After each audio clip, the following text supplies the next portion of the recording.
мода на феминизм не проходит вот уже несколько лет подряд. Коснулось всеобщее помешательство и киноиндустрии.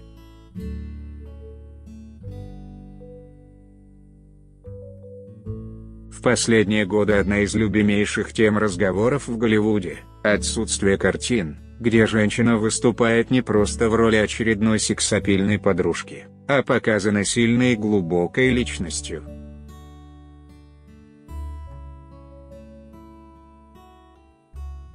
Чтобы еще раз обратить внимание на женский вопрос, в 2014 году британский фестиваль Батфильм Фестивал ввел новую категорию фильмов "-F", которая бы напоминала зрителю, что лента одобрена феминистками.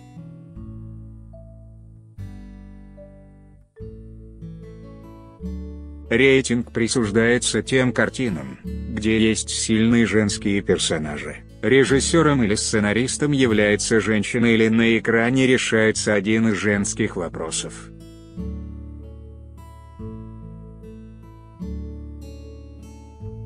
Идея рейтинга выросла из знаменитого, но не совсем точного теста на гендерную предвзятость, теста Бекдел, который назван в честь придумавшей его карикатуристки Элисон Бекдел.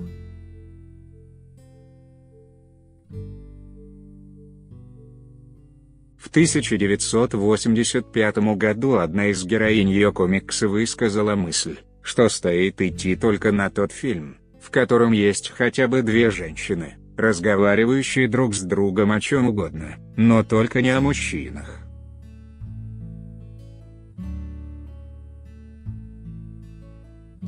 С тех пор этот тест широко используется не только для оценки фильмов, но и искусства в целом.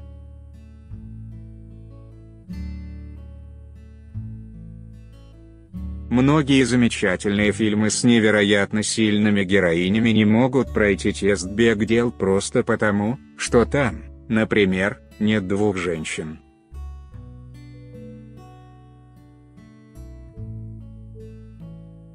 «Взять хотя бы «Гравитацию» с Сандрой Буллок», — сказал как-то продюсер фестиваля Батфильм Фестивал Холли Тарквини.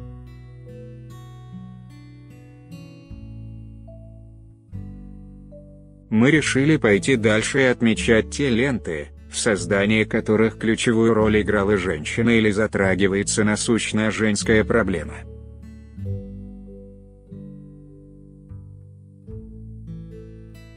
Конечно, рейтинг F получат и те картины, в которых главный женский персонаж достоин уважения.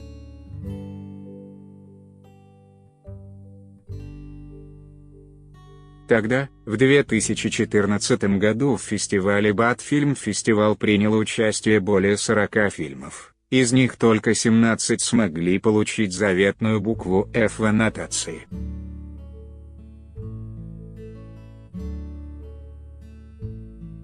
Мы также решили внести небольшой вклад в развитие феминистского движения и создали подборку из 11 картин, которым с чистой совестью и абсолютной гордостью можно присвоить заветный F-рейтинг. «Иствикские ведьмы», год выпуска, 1987, режиссер, Джордж Миллер Фролих, Джек Николсон, Мишель Пфайффер, Шер, Сьюзен Сарандон. Обиженная женщина – это страшно, и месть ее будет ужасна, будь обидчик человеком или дьяволом.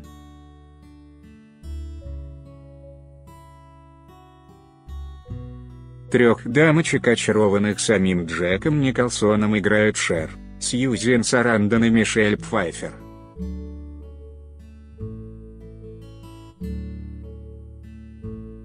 Незнакомец с говорящим именем Мистер Д.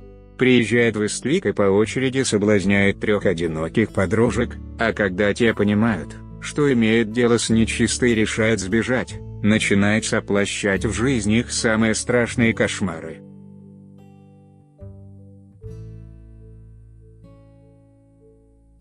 Однако, хоть он и сатана, а победить ущемленное дамское самолюбие не в состоянии.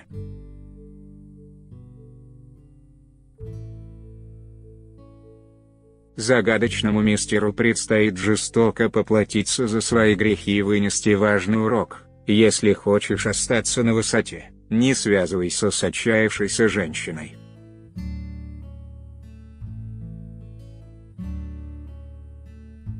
«Стальные магнолии», год выпуска 1989, режиссер Херберт Рейс Фролих, Салли Филд, Ширли Маклейн, Дэрил Ханна, Джулия Робертс. Нетривиальная история о нежной дружбе 6 женщин, которую они пронесли сквозь всю жизнь.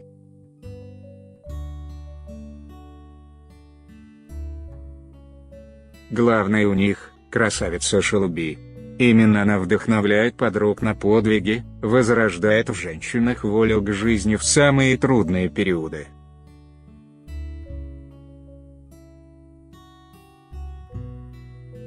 Повесть о сильной женщине, которая благодаря своему внутреннему стержню способна примирить с суровой реальностью не только себя, но и других.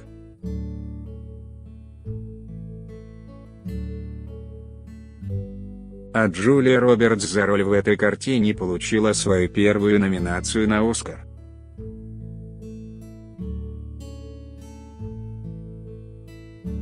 «Солдат Джейн», год выпуска 1997, режиссер Ридли Скотт Фролих, Деми Мур. Мы можем сколько угодно отбрыкиваться от боевиков, триллеров и прочего экшена, который так уважает противоположная половина человечества, но этот фильм добавить в список рекомендованных к просмотру просто необходимо.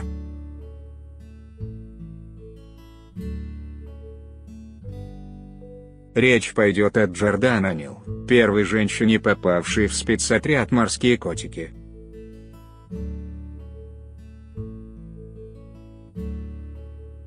Захватывающий сюжет, глубокий психологизм, за которыми как-то теряются и реки крови и все остальное, что мы, женщины, совсем не любим, вне зависимости от того, феминистки мы или не очень.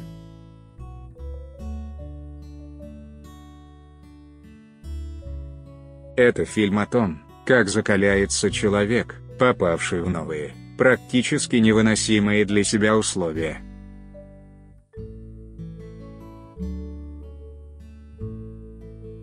А если это женщина? Все будет еще сложней, но приз, обещанный в конце, дороже всех необходимых для этого испытаний.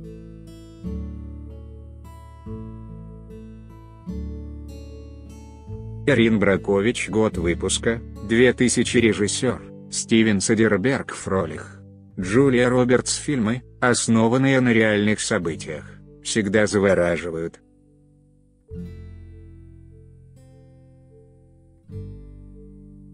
Потому что каждой женщине приятно думать, что не одна она борется за существование в суровом мире мужчин.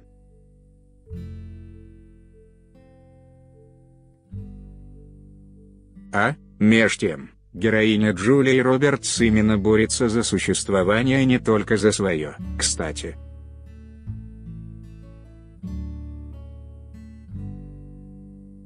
Короче говоря, лучший пример сильной независимой женщины, которая ради справедливости готова пожертвовать абсолютно всем, в том числе и любовью.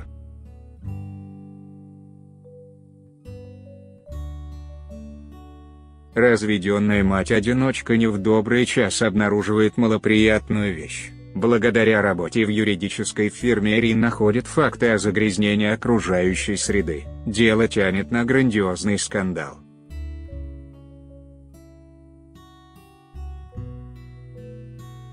Ради того, чтобы добиться правды, Эрин придется преодолеть немало препятствий, в том числе и в лице мужчины, которого она уже успела полюбить.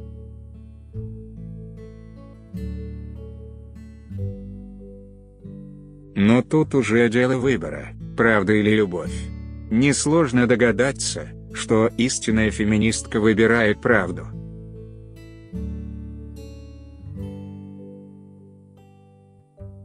Именно за главную роль в этой картине Джулия Робертс получает своего единственного пока Оскара.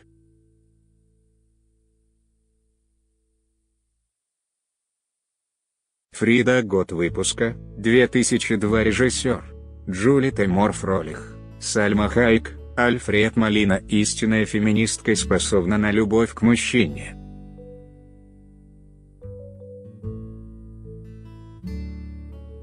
То, что нам подсовывают современные агитаторы, чушь. способные убедить разве что маленькую девочку.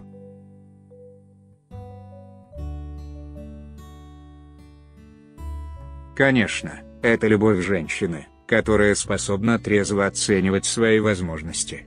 Без лишних комплексов и неуверенности, далекая от понятия романтики.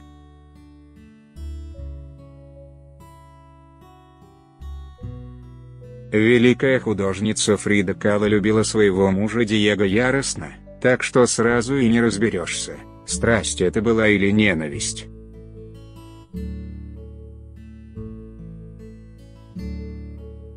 Режиссеру Джули Тамайер удалось транслировать ту самую атмосферу любящей, страдающей сильной женщины.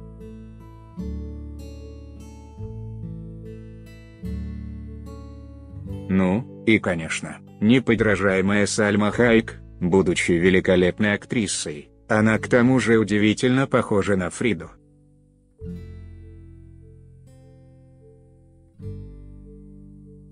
Феноменальное сходство актрисы с главной героиней, блестящая режиссура, держим в уме целых 2 Оскара, заставит просмотреть вас картину на одном дыхании.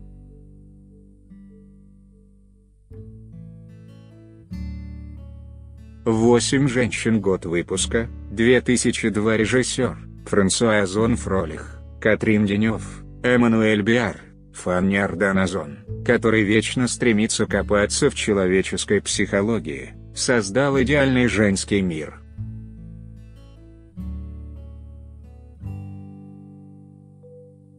Правда, с оговоркой, пространство, где правит исключительно представительница прекрасного пола, это довольно жуткое зрелище, если не сказать больше.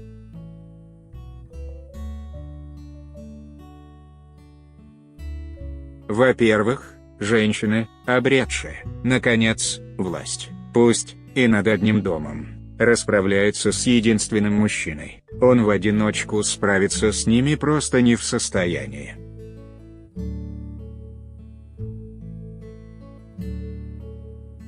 Загадочный герой мужского пола так ни разу и не появится в кадре, ему там делать нечего.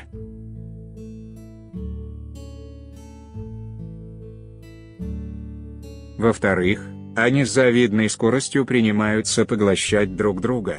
Впрочем, это дело только ради дела, потому что мысль-то в конечном итоге оказывается пугающе проста: женщину уничтожить невозможно.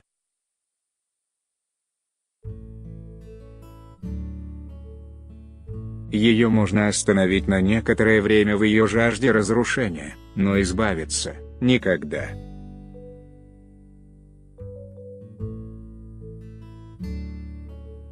Что ж, абсолютно по-мужски честный взгляд на слабую половину человечества, щедро сдобренный черным юмором и хорошей музыкой.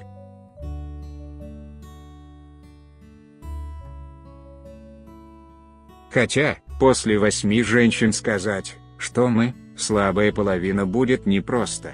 «Убить Билла». Год выпуска, 2003. Режиссер: Квентин Тарантино. Фролих, Ума Турман, Люси Лью, Вивека А.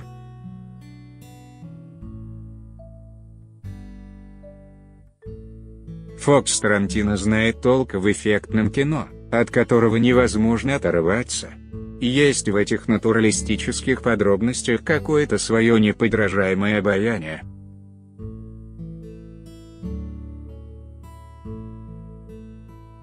«Убить Билла» — это классика.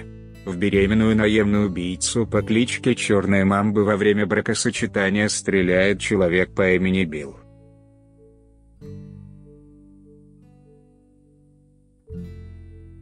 Пуля в голове жертвы, кровь на подвенечном платье, темнота. Но Черная Мамба на то и женщина, чтобы не сдаваться просто так.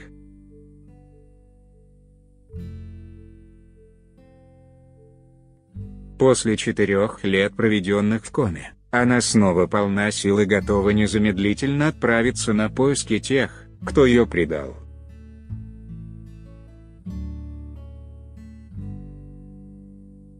Будет море крови, захватывающий сюжет и, конечно, прекрасная Ума Турман в эпицентре событий.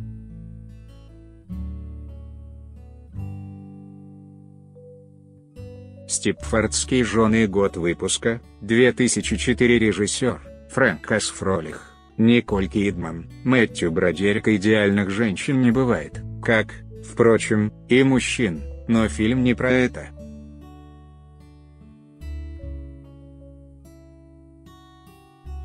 Вроде бы это ясно, как день. И все-таки из года в год нам навязывают несуществующие в реальности модели поведения, принципы жизни и образ мышления.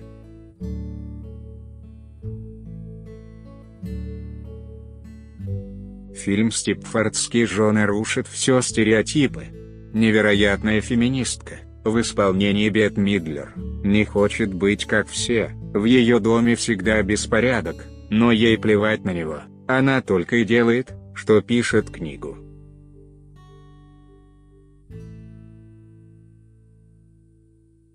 Посреди всеобщего хаоса затерялась парочка детей. Муж, на которого героиня Бет успевает покрикивать в перерывах между литературным творчеством.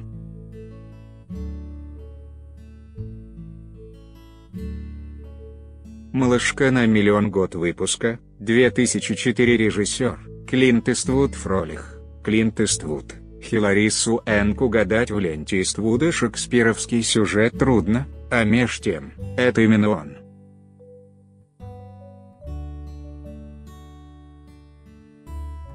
Вернее, вольный пересказ, основанный на одной из самых известных пьес «Укрощение строптивой».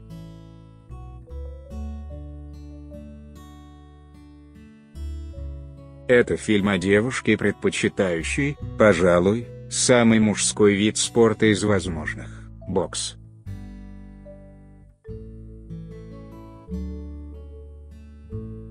Решив посвятить себя спорту, официантка Мэгги попадает к пожилому тренеру. В его понимании, место женщины где угодно, но точно не на ринге.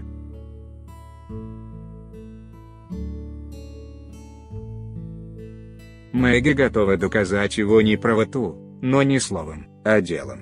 А поскольку женщина – существо упорное, особенно при условии, что задето ее самолюбие, развитие сюжета будет самым непредсказуемым.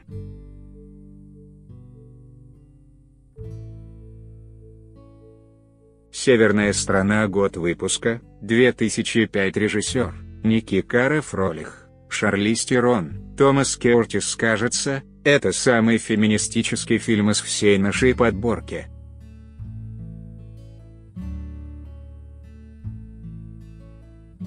Женщина, которая борется за свои права в жестоком мире мужчин. Суровая реальность, как она есть.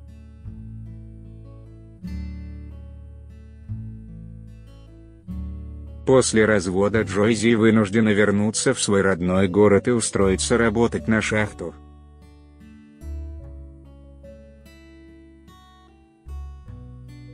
Вот, пожалуй, самый яркий пример сильной женщины. Мужчины, не терпящие конкуренции со стороны представительниц слабого пола, выдвигают им свои унизительные требования.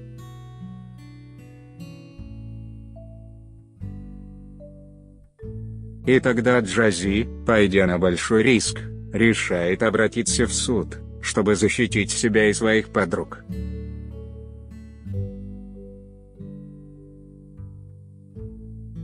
«Храбрая сердцем». Год выпуска, 2012. Режиссер, Марк Эндрюс, Бренда Шипмен, Стив Пурселл. Милая сказка с намеком.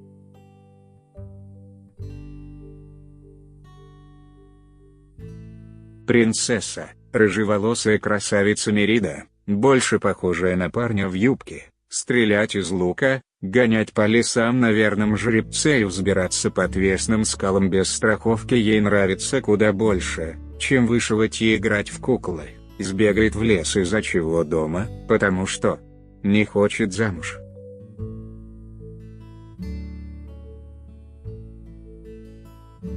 Согласитесь, очень актуальный сюжет, учитывая наши реалии. Принцы пошли нынче не те, а сыграть свадьбу ради процесса и белоснежного платья – это, знаете ли, извращение какое-то.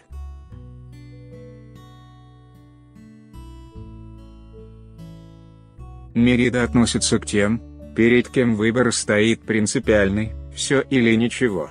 В данном случае – ничего, потому что, сбежав из дворца и обратившись к колдунье, условно злой, принцесса, сама того не ведая, подвергает своих родных страшному заклятию, а по факту, становится заложницей ситуации.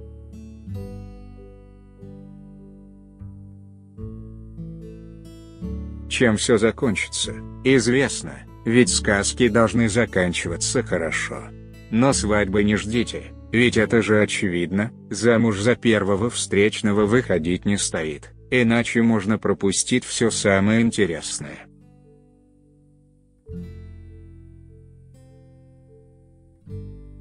Источник фото, кадры из кинофильмов.